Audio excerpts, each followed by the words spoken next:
വലിയവനായ ദൈവമേ, സർവ്വ ഭൂമിയും അങ്ങയുടെ മഹത്വം കൊണ്ട് നിറയുമാറാകട്ടെ. പ്രിയ വായനാ സുഹൃത്തെ, താങ്കൾക്ക് യേശു കർത്താവിൻ്റെ നാമത്തിൽ സ്നേഹവന്ദനം. ഇന്ന് ഏപ്രിൽ 22, ഒന്നാമത്തെ വായനാഭാഗം, ആവർത്തന പുസ്തകം 5-ാമത്തെ അധ്യായം. ഇവിടെ ഹോറേബിലെ ആ പർവ്വതത്തിൽ തീ കത്തിക്കാളിക്കൊണ്ടിരിക്കുമ്പോൾ ദൈവം മോശയിൽ കൊടുത്ത കൽപ്പനകളെക്കുറിച്ച് ഇവിടെ ഓർമ്മിപ്പിക്കുകയാണ്. നിങ്ങൾ ആ കൽപ്പനകൾ വിട്ട് ഇടത്തോട്ടോ വലത്തോട്ടോ പോകരുത്. യഹോവ നമ്മുടെ പിതാക്കന്മാരോടല്ല, നമ്മോട്, ഇന്ന് ഇവിടെ ജീവിച്ചിരിക്കുന്ന നമ്മോടൊക്കെയും തന്നെ ചെയ്തത്. ആ നിയമം പിതാക്കന്മാരുടെ കാലത്താണത് ആ നിയമം അരുളി ചെയ്തത്. പക്ഷേ പിതാക്കന്മാരെല്ലാം മരിച്ചുപോയി. പക്ഷേ ആ പിതാക്കന്മാരോടല്ല ഇന്ന് മോശ പറയുന്നത്, പിതാക്കന്മാരോടല്ല നമ്മളോടാണ്. കാരണം വെച്ചാൽ ജീവിച്ചിരിക്കുന്നവർക്കാണ് ഈ കൽപ്പന.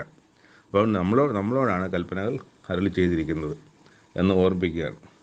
അടിമ വീടായ മിസ്രൈം ദേശത്ത് നിന്ന് നിന്നെ കൊണ്ടുവന്ന യഹോവയായ ദൈവം ഞാനാകുന്നു എന്ന് പറഞ്ഞതിനെ വീണ്ടും ഇവിടെ ഓർമ്മിപ്പിക്കുന്നുണ്ട്. അവിടെ പുറപ്പാട് പുസ്തകം 20-ാം അധ്യായത്തിൽ പറഞ്ഞ 10 കൽപ്പനകളും ഈ അധ്യായത്തിൽ എഴുതി വെച്ചിട്ടുണ്ട്. ഞാനല്ലാതെ അന്യ ദൈവങ്ങൾ. കാരണം വെച്ചാൽ അന്ന് അത് കാണുന്ന ജനമല്ല ഇത്. അന്ന് അതിനെക്കുറിച്ച് അറിയുന്ന ജനമല്ല ഇന്ന് മോശ ഫേസ് ചെയ്യുന്ന, അല്ലെങ്കിൽ മോശ സംസാരിക്കുന്ന ഈ ജനം. ഇത് മറ്റൊരു തലമുറയാണ്.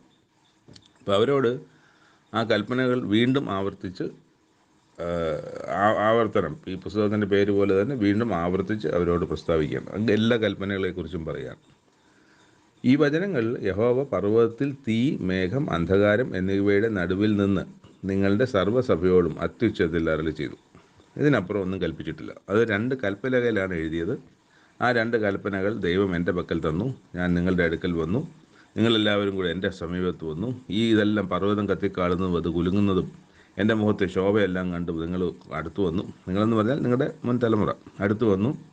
എന്നിട്ട് അവർ പറയുകയാണ്, നമ്മുടെ ദൈവമായ യഹോവ നിന്നോട് അരുളി ചെയ്തതൊക്കെ നീ ഞങ്ങളോട് പറ, ഞങ്ങളത് കേട്ടനുസരിച്ചുകൊള്ളാം എന്ന് ഒരു വലിയ വളരെ താല്പര്യത്തോടെ പറയുന്ന ഒരു ജനം.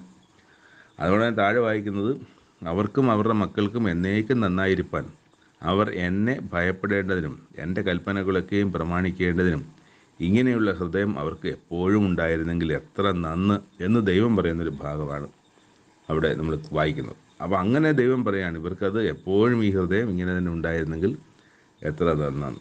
എന്നിട്ട് അതിൻ്റെ ആ അധ്യായത്തിൻ്റെ അവസാനം മോശ അവരോട് ഇങ്ങനെ പറയുന്നു, നിങ്ങൾ ജീവിച്ചിരിക്കേണ്ടതിനും നിങ്ങൾക്ക് നന്നായിരിക്കേണ്ടതിനും നിങ്ങൾ കൈവശമാക്കുന്ന ദേശത്ത് ദീർഘായുസ്സോടെ ഇരിക്കേണ്ടതിനും നിങ്ങളുടെ ദൈവമായ യഹോവ നിങ്ങളോട് കൽപ്പിച്ചിട്ടുള്ള എല്ലാ വഴിയിലും നടന്നുകൊള്ളും.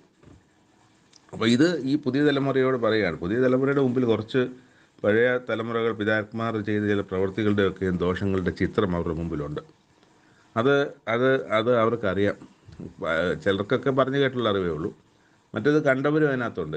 ഇതൊക്കെ അനുഭവിച്ചതും ബാധ വന്നതും ഇവരെ ശിക്ഷിച്ചതുമായിട്ടുള്ള പല കാര്യങ്ങളും കണ്ട കുട്ടികളും അല്ലെങ്കിൽ ആളുകളും ഈ കൂട്ടത്തിലുണ്ട്. അപ്പോൾ അവർക്കൊക്കെയും ഒരു മുന്നറിയിപ്പാണ് കൊടുക്കുന്നത്, നിങ്ങൾ അവിടെ ചെന്ന് ഇങ്ങനെ നന്നായിരുന്നാൽ നിങ്ങളുടെ പിതാക്കന്മാർക്ക് വന്ന പോലുള്ള പ്രശ്നങ്ങളോ അല്ലെങ്കിൽ ദൈവം അവരെ ശിക്ഷിച്ചതോ കൊന്നതോ ആയ കാര്യങ്ങൾക്കൊന്നും നിങ്ങൾക്ക് വരില്ല. അപ്പം നിങ്ങൾക്ക് നന്നായിരിക്കേണ്ടതിനാണ് ഇതെല്ലാം പറയുന്നത് എന്ന് മോശെ പറയുന്നുണ്ട് ഇവിടെ അല്ല, ഈ ആവർത്തന പുസ്തകത്തിൽ. അപ്പം ഇവിടെ മുമ്പൊരിക്കലുണ്ടായ കാര്യങ്ങളെ ഒരു പുതിയ തലമുറ കനാൻ ദേശത്തേക്ക് പോകുമ്പോൾ അവരെ ഒരുക്കുന്ന ഒരു പ്രോസസ്സ്. പഴയ കാര്യങ്ങളെല്ലാം വീണ്ടും ആവർത്തിച്ച്, അവർക്കറിയാത്ത കാര്യങ്ങളൊക്കെ വീണ്ടും ആവർത്തിച്ച് അവരെ മനസ്സിലാക്കി കൊടുത്ത് കനാൻ ദേശത്തേക്ക് അയക്കുന്ന ഒരു ഉത്തരവാദിത്തപ്പെട്ട നേതാവിൻ്റെ റോളിലാണ് ഈ മോശ ഈ പുസ്തകത്തിലുടനീളം നമ്മൾ കാണുന്നത്. ഇന്ന് 2-ാമത്തെ വായന ഭാഗമായിട്ട് എക്ലേഷ്യേറ്റ്സ് അല്ലെങ്കിൽ സഭാപ്രസംഗി എന്ന് പറയുന്ന പുതിയ പുസ്തകം നമ്മൾ ആരംഭിക്കുകയാണ്. പുതിയ പുസ്തകത്തിൻ്റെ 1-ാമത്തെ അധ്യായമാണ് നമ്മൾ നിൽക്കുന്നത്. ഇതും ശലോമൻ രാജാവ് എഴുതിയ അധ്യായമാണ്, അല്ലെങ്കിൽ പുസ്തകമാണ്. അധ്യായമല്ല, പുസ്തകമാണ്. അതിൻ്റെ ടൈറ്റിൽ തന്നെ എഴുതിയിട്ടുണ്ട്, യെരുശലേമിൻ്റെ രാജാവായി ദാവീദിൻ്റെ മകനായ സഭാപ്രസംഗിയുടെ വചനങ്ങൾ. ഇപ്പോൾ ദാവീദിൻ്റെ മകനായ സഭാപ്രസംഗി എന്ന് പറയുന്നത് ശലോമനെയാണ് ഇവിടെ സഭാപ്രസംഗി എന്ന് പറയുന്നത്. തുടക്കം തന്നെ നമ്മളെ വല്ലാത്ത അവസ്ഥയിൽ എത്തിക്കുന്ന, അല്ലെങ്കിൽ തെറ്റിദ്ധരിക്കപ്പെടുന്ന ഒരവസ്ഥയിലാണ് ആ 2-ാമത്തെ വാക്യം. ഹാ മായ മായ എന്ന് സഭാപ്രസംഗി പറയുന്നു. ഹാ മായ മായ, സകലവും മായത്രേ. സൂര്യന് കീഴിൽ പ്രയത്നിക്കുന്ന സകല പ്രയത്നത്താലും മനുഷ്യന് എന്തൊരു ലാഭം.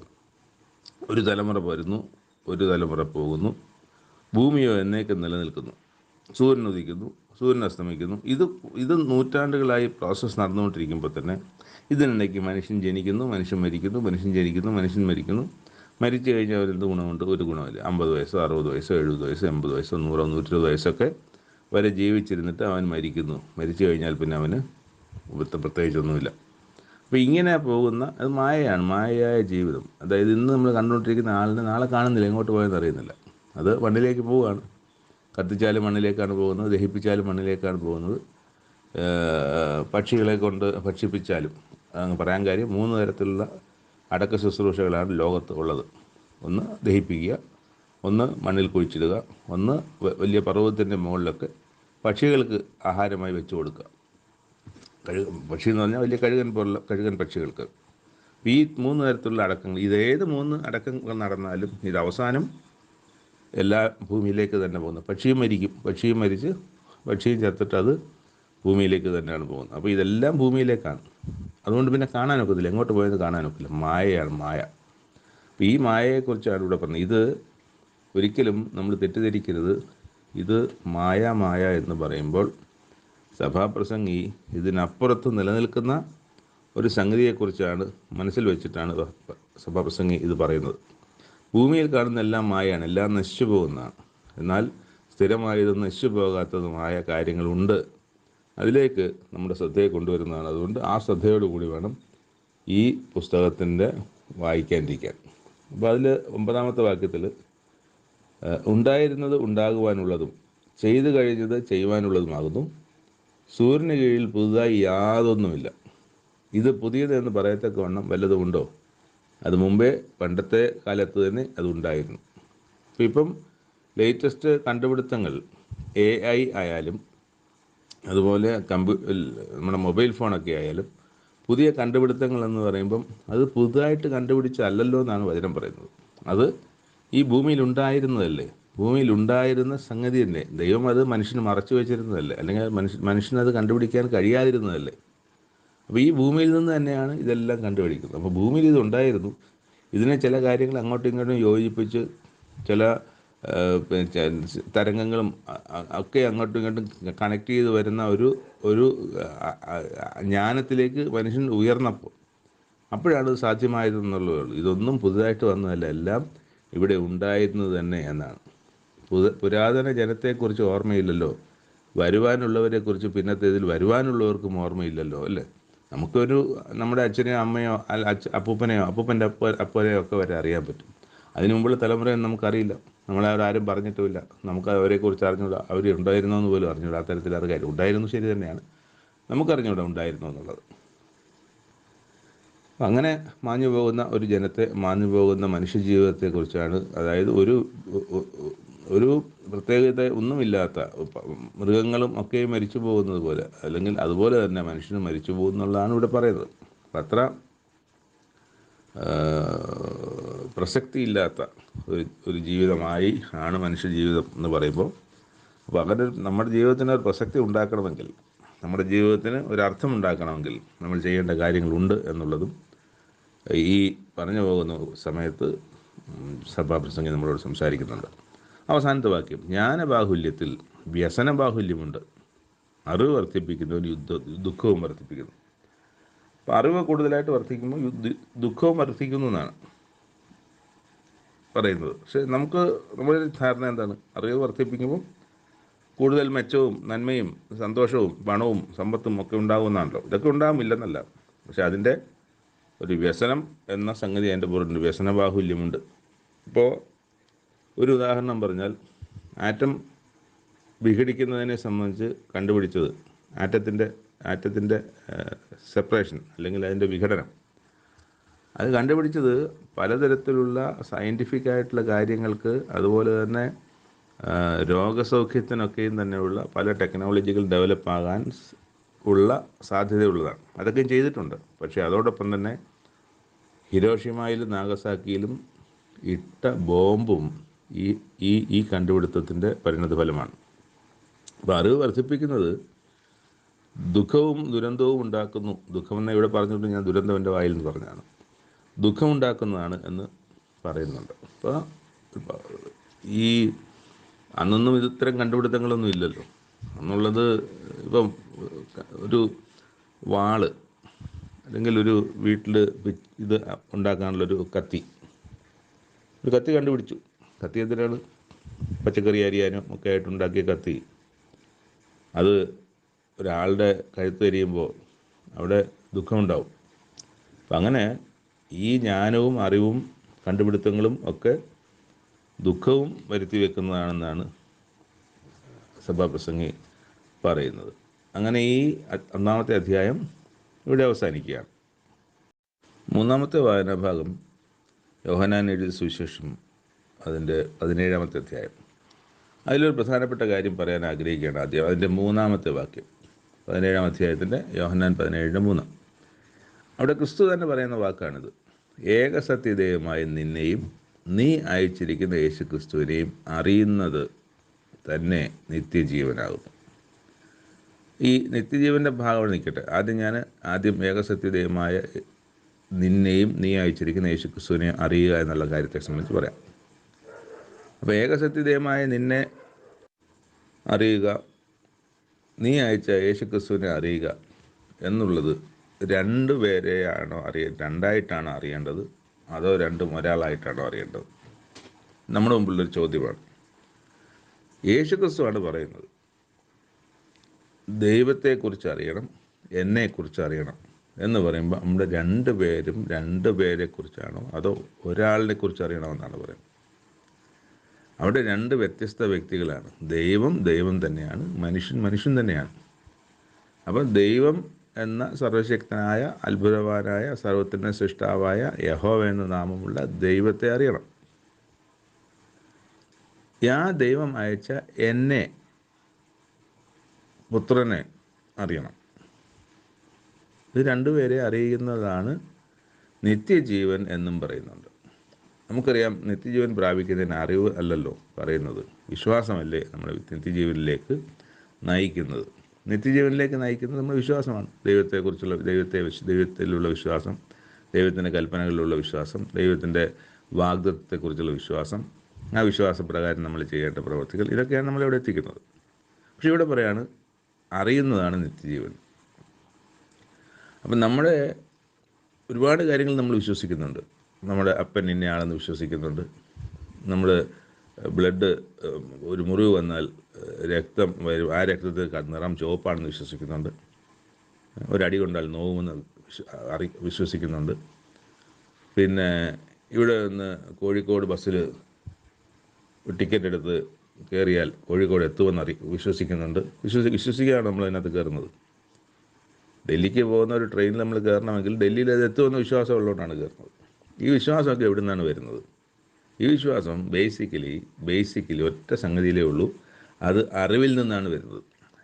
അപ്പോൾ കാലിക്കട്ട് ബസ്സിൽ കയറിയാൽ കാലിക്കട്ട് എത്തുമെന്നുള്ള അറിവിൽ നിന്നാണ് അത് വിശ്വാസമായിട്ട് മാറുന്നത്. അപ്പോൾ ഞാൻ ഈ പറഞ്ഞ ഉദാഹരണങ്ങളിലെല്ലാം ഒരു അറിവാണ് വിശ്വാസമായിട്ട് മാറുന്നത്. അതുകൊണ്ടാണ് ഇവിടെ യേശുക്രിസ്തു പറയുന്നത്, നിങ്ങൾ അറിവ് കറക്റ്റാക്കണം. അറിവ് തെറ്റിയാൽ വിശ്വാസം തെറ്റും. ഇപ്പോൾ കാലിക്കട്ട് പോകുന്ന ബസ് കാലിക്കട്ട് പോകും എന്ന് പറഞ്ഞ് കയറുകയും ആ കാലിക്കട്ട് യഥാർത്ഥത്തിൽ അത് എറണാകുളം വരെയുള്ള ബസ്സാണെങ്കിൽ നമ്മുടെ വിശ്വാസം എന്തായിരുന്നു? ഇത് കാലിക്കട്ട് എത്തുമെന്നാണ്. യഥാർത്ഥത്തിൽ നമ്മുടെ അറിവ് തെറ്റിപ്പോയി. നമ്മുടെ അറിവ് തെറ്റിയത് കൊണ്ടാണ് നമ്മൾ എറണാകുളത്ത് ഇറങ്ങേണ്ടി വന്നത്. കാരണം അത് എറണാകുളം വരെ ഉണ്ടായിരുന്നുള്ളൂ.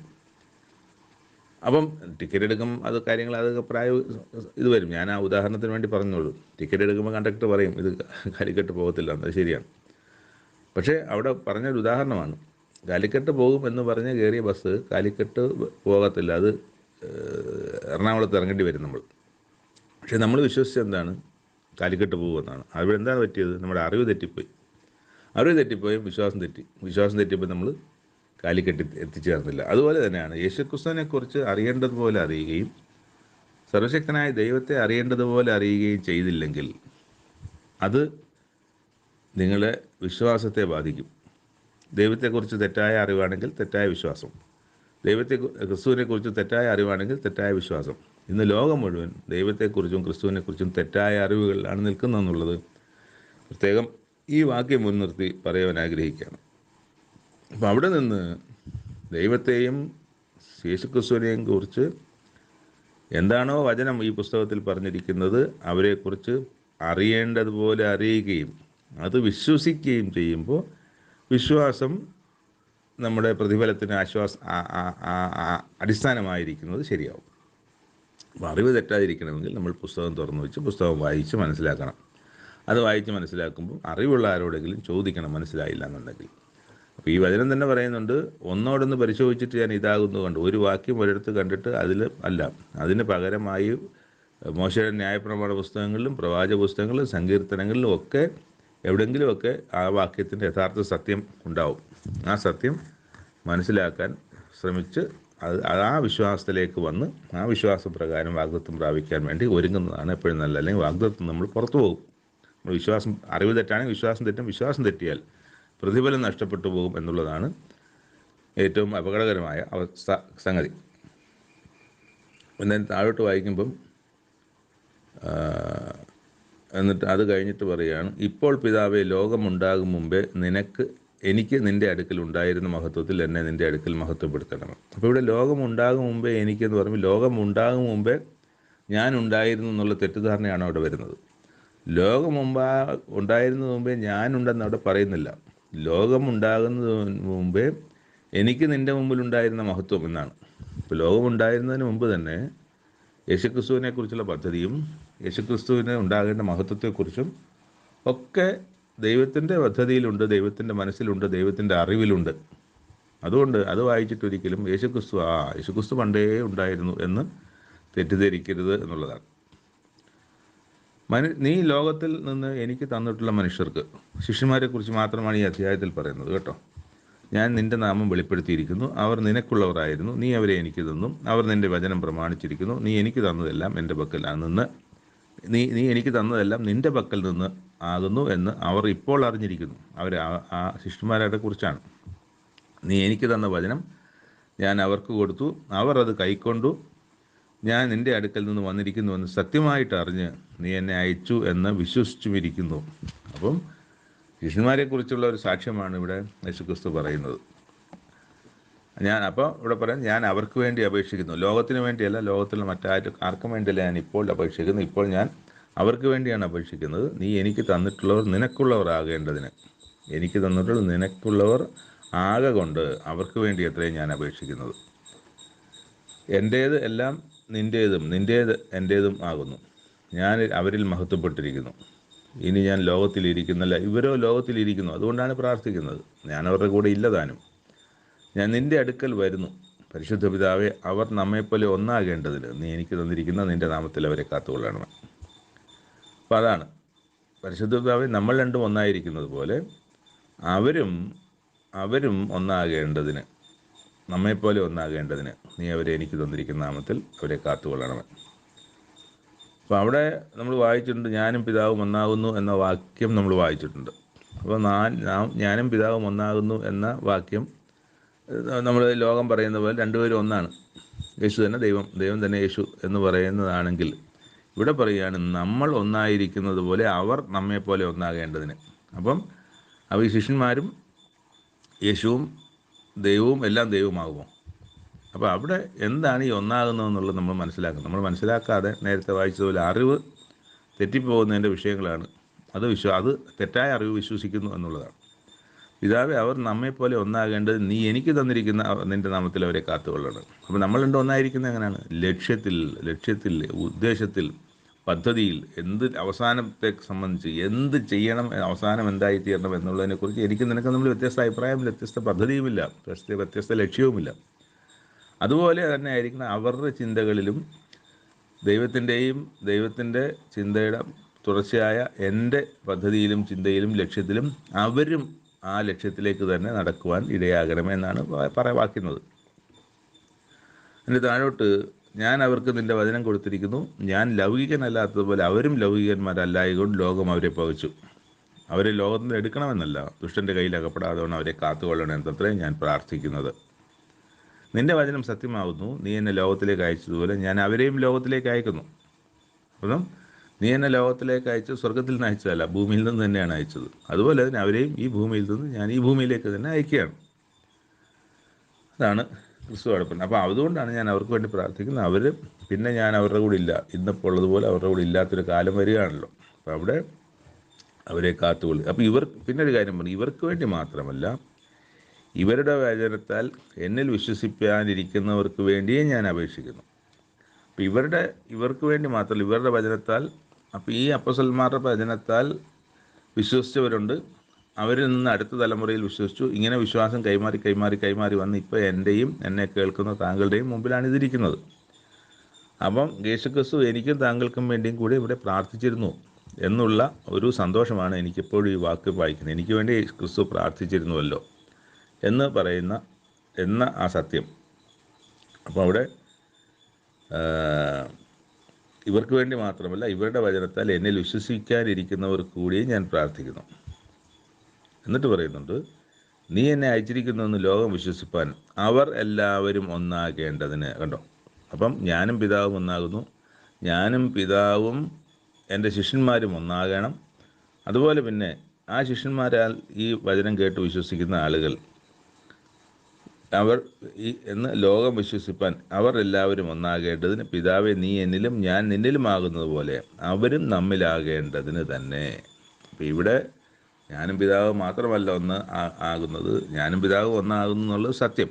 പക്ഷെ അതുപോലെ ഞാനും പിതാവും ഒന്നാകുന്നത് പോലെ ഞാനും പിതാവും ഈ ശിഷ്യന്മാരും ഒന്നാകണം.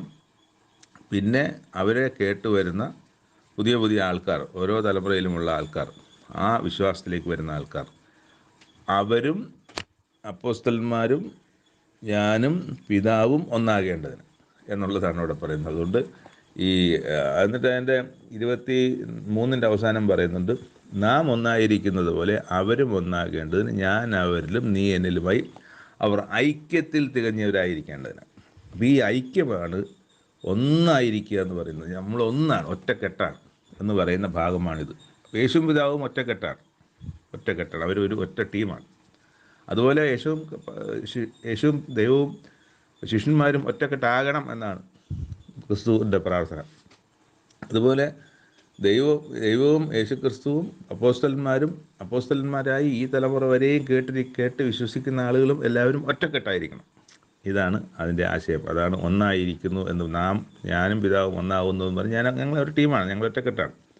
ഗുണ്ടകളൊക്കെ സിനിമയിലൊക്കെ കാണത്തില്ലേ, അവർ ഒരു ഗുണ്ട വേറൊരു ഗുണ്ടയെ എതിർക്കാനൊക്കെ വന്നാലും ചില കോമഡി സിനിമകളിലൊക്കെ കാണുന്നതാണ്. ഉടനെ ആ ഗുണ്ട വന്ന് അയാളുടെ തോളിൽ കൈയിട്ടിട്ട് ആദ്യം പറയുന്നുണ്ട്, എന്നെ ജയിക്കാൻ ആരുണ്ടോ എന്ന് പറയുന്നിടത്താണ് ഒരാൾ വടാ ഞാനുണ്ടെന്ന് പറയുന്നത്.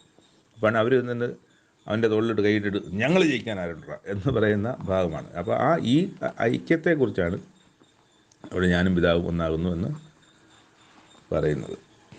അതിൻ്റെ 18-ാം അധ്യായത്തിൽ അതിൻ്റെ യൂദ പട്ടാളത്തെയൊക്കെ കൂട്ടി വരികയാണ്. എന്നിട്ട് ഗെദ്രോൻ തോട്ടിൻ്റെ അക്കരയ്ക്ക് ആണ് ഈ സംഭവം നടക്കുന്നത്. ഗെത്സമനത്തോട്ടത്തിൽ നിങ്ങൾ ആരെ തിരിയുന്നു എന്ന് അവരോട് ചോദിച്ചു. നസറായനെ ആയ യേശുവിനെ എന്ന് അവർ ഉത്തരം പറഞ്ഞു. അത് ഞാൻ തന്നെ എന്ന് യേശു പറഞ്ഞു. അവനെ കാണിച്ചു കൊടുക്കുന്ന യൂദായും അവരോട് കൂടെ നിന്നിരുന്നു.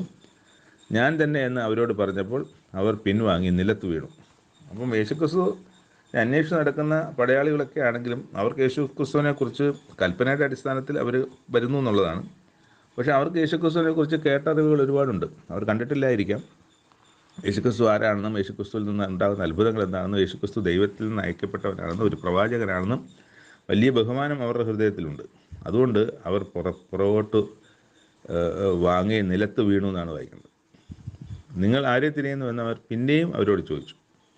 നസറായൻ യേശുവിനെ എന്ന് പറഞ്ഞു. ഞാൻ തന്നെ എന്ന് നിങ്ങളോട് പറഞ്ഞുവല്ലോ. എന്നെ ആകുന്നു തിരിയുന്നതെങ്കിൽ ഇവർ പൊയ്ക്കൊള്ളട്ടെ, ശിഷ്യന്മാരുണ്ട് കൂടെ, അവർ പൊയ്ക്കൊള്ളട്ടെ എന്ന് ഉത്തരം പറഞ്ഞു. നീ എനിക്ക് തന്നവരിൽ ആരും നഷ്ടമായി പോയില്ല എന്ന് അവൻ പറഞ്ഞതിന് ഇതിനാൽ സാക്ഷി വന്നു.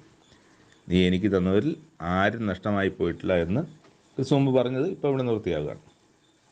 ശീമോൻ പത്രോസ് ആണെങ്കിൽ ഉടനെ ഒരു വാളെടുത്ത് അവിടുന്ന് വന്ന പടയാളിയായ ഒരു മൽക്കോസ് എന്ന ഒരുതിൻ്റെ ചെവി മുറിച്ചു കളഞ്ഞു. യേശു പത്രോസിനോട് വാള് ഉറയിലിടുക, പിതാവ് എനിക്ക് തന്ന പാനപാത്രം ഞാൻ കുടിക്കേണ്ടതല്ലയോ?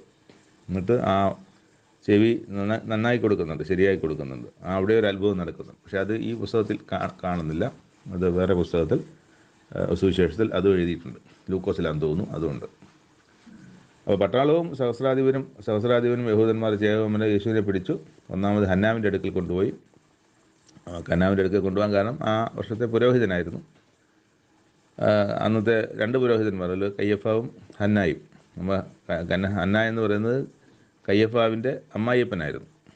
കയ്യഫാവ് ജനത്തിന് വേണ്ടി ഒരു മനുഷ്യൻ മരിക്കുന്നത് നന്ന് എന്ന് യഹൂദന്മാരോട് നേരത്തെ ഒരു ആലോചന പറഞ്ഞ ആളാണ് കയ്യഫാവ്. ഓർമ്മയുണ്ടല്ലോ. അവിടുന്ന് ചെന്ന് ഇവരെ പിടിച്ചുകൊണ്ട് പോയി. അവർ കനൽ കാഞ്ഞുകൊണ്ട്, പത്രോസ് കനൽ കാഞ്ഞുകൊണ്ട് ഒരു കൂട്ടത്തിലിരുന്നു. ഇതെല്ലാം എന്താകുമെന്ന് കാണാൻ വേണ്ടിയിട്ട്. അവിടെ വെച്ചാണ് പത്രോസിനോട് പറയുന്നത്, നീ ആ മനുഷ്യൻ്റെ അവൻ്റെ ശിഷ്യന്മാരിൽ ഒരുത്തനാണ് എന്ന് പറയുന്നുണ്ട്. അങ്ങനെ പത്രോസിനോട് പറയുന്നു. പത്രോസ് അത് കഴിഞ്ഞ് നമ്മൾ കാണുന്ന യേശുക്രിസ്തുവിനെ കന്നത്തടിക്കുന്നതും ഒക്കെയും നമ്മൾ കാണുന്നുണ്ട്. ഭയങ്കരമായി പീഡിപ്പിക്കുന്നു, അടിക്കുന്നു, തുപ്പുന്നു, ഇടിക്കുന്നു. എന്നിട്ട് ചോദിക്കുന്നു, നിൻ്റെ ഉപദേശത്തെക്കുറിച്ചും ഒക്കെ ചോദിക്കുന്നു. ഞാൻ ലോകത്തോട് പരസ്യമായി സംസാരിച്ചിട്ട് അത് നിനക്കും അറിയാം എന്നുള്ളതാണ് യേശുക്രിസ്തു പറയുന്നത്. പള്ളിയിലും എല്ലാ യഹൂദന്മാരും കൂടുന്ന ദൈവാലയത്തിലും ഞാൻ എപ്പോഴും ഉപദേശിച്ചു, രഹസ്യമായി ഞാനൊന്നും സംസാരിച്ചിട്ടില്ല. പിന്നെ നീ എന്നോട് ചോദിക്കുന്നത് എന്ത്? ഞാൻ സംസാരിച്ചത് എന്തെന്ന് കേട്ടവരോട് ചോദിക്കാമെന്ന് പറയുന്നു. അങ്ങനെ പറയുമ്പോൾ ചേകോൽ നിന്ന് ഒരുത്തൻ മഹാപുരോഹിതനോട് ഇങ്ങനെയോ ഉത്തരം പറയുന്നതെന്ന് പറഞ്ഞ് കന്നത്തടിച്ചു. യേശുവിനോട്, ഞാൻ ദോഷമായി ഒന്നും സംസാരിച്ചുവെങ്കിൽ എനിക്ക് തെളിവ് കൊടുക്ക്, അല്ലെങ്കിൽ എന്നെ തല്ലുന്നത് എന്തിനാ എന്ന് ചോദിച്ചു. അപ്പോൾ കെട്ടി അടുത്ത് കയ്യഫാവിൻ്റെ അടുക്കൽ അയച്ചു. ഹന്നാവിടെ അടുത്ത് നിന്ന് കയ്യഫാവിൻ്റെ അടുക്കൽ അയച്ചു. അപ്പോൾ അവിടെയും ഈ പറഞ്ഞ പോലെ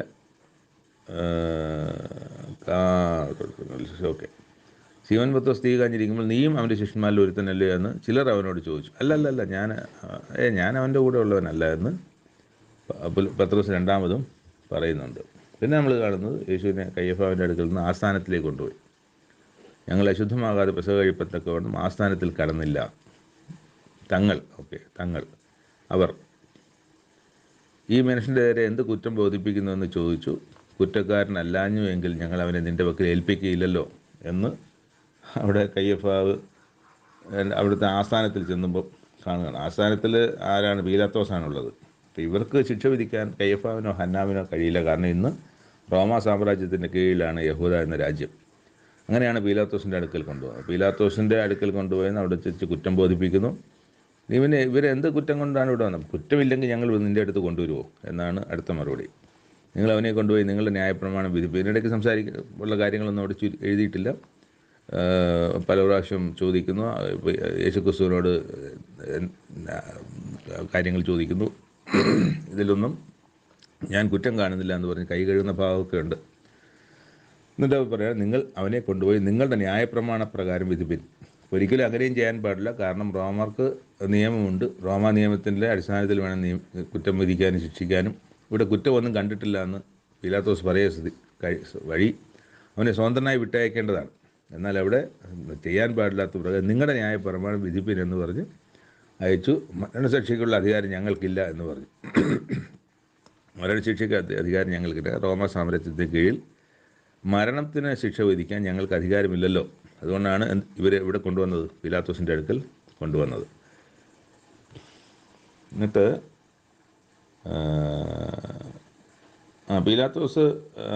പീലാത്തോസ് പിന്നെ യേശുവിനെ വിളിച്ച് ചോദിക്കുന്നുണ്ട്, നീ യഹൂദന്മാർ രാജാവ് എന്ന് ചോദിച്ചത് നീ ഇത് സ്വയമായി പറയുന്നത് മറ്റുള്ളവർ എന്നെക്കുറിച്ച് നിന്നോട് പറഞ്ഞിട്ടോ എന്ന് ചോദിക്കുന്നുണ്ട്.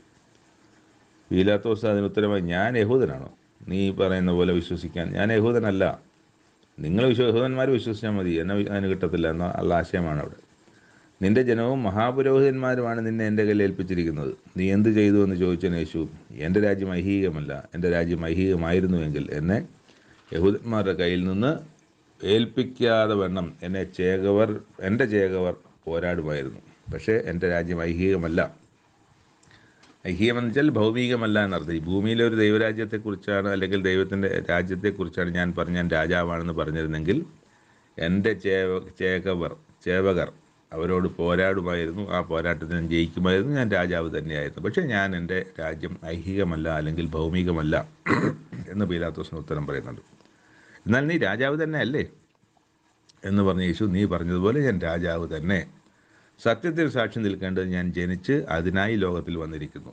സത്യതൽപരനായവനെല്ലാം എൻ്റെ വാക്ക് കേൾക്കുന്നു എന്ന് പറഞ്ഞു. ഞാൻ രാജാവാണ്.